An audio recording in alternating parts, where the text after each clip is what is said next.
In front of me is Honor 50, and let me show you how to clear credentials on this device.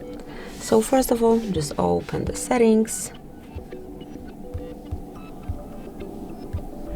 Here they are. Now find and select security and go to more settings. You will notice encryption and credentials right here. So let's click on it, and finally, if you'd like to remove all credentials, just tap on delete all credentials, and to remove all certificates, tap on delete. Then draw your unlock pattern if you have one, and that's it. As you can see, credential storage has been erased. So that will be all. This is it. Thank you for watching. Please subscribe our channel and leave the thumbs up.